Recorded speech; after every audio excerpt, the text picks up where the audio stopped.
कोटमगाव खुर्द येथील व्यायामशाळा इमारतीचा भूमिपूजन सोहळा उत्साहात संपन्न। येवला तालुक्यातील कोटमगाव खुर्द येथे गावातील सर्व नागरिकांना व युवकांना कळविण्यात आनंद होतो की गावातील तरुणांसाठी शारीरिक व मानसिक आरोग्य मिळावे यासाठी जिल्हा क्रीडा योजनेअंतर्गत आशाताई कोटमे, उपसरपंच मनीषा माळी, ग्रामपंचायत सदस्य व गोकुळ कोटमे यांच्या विशेष प्रयत्नातून 7 लाख रुपये किमतीची व्यायामशाळा मंजूर झाली आहे। सदरील भूमिपूजन खालील मान्यवरांच्या हस्ते संपन्न झालं। सरपंच आशा कोटमे, उपसरपंच मनीषा माळी, सदस्य संध्या कोटमे, प्रतीक्षा लहरे, गणेश कोटमे, सतीश कोटमे, भाजप अध्यक्ष नानासाहेब लहरे, ग्रामसेवक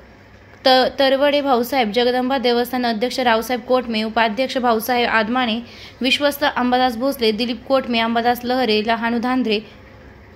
भाऊसाहेब कोटमे, शांताराम कोटमे, अर्जुन कोटमे, भाऊराव कोटमे, भाऊसाहेब माळी, अशोक लहरे, भगवान लहरे, रावसाहेब आदमाने, भीमराज चव्हाण, बाबासाहेब लहरे, संतोष वाघ, बाळूभाऊ धांद्रे, विनायक लहरे, राजूभाऊ कोटमे, जगदीश घोडेराव, अजय मगर, चैतन पुणेकर, दिलीप घोडेराव, बाबासाहेब सोपान लहरे, वेणुनाथ कोटमे, दादासाहेब जाधव, गोकुळ कोटमे, अंबादास परबत, भाऊसाहेब नारायणे, रोहित मडवई, बंटी लहरे, गणेश जाधव, तुषार लहरे, मनोज लहरे, वाल्मिक जाधव, गौरव कोटमे, अशोक कोटमे, मोहित देसाई, ललित लहरे, संतोष भोपळे, लखन वाघ इत्यादी ग्रामस्थ मोठ्या संख्येने उपस्थित होते।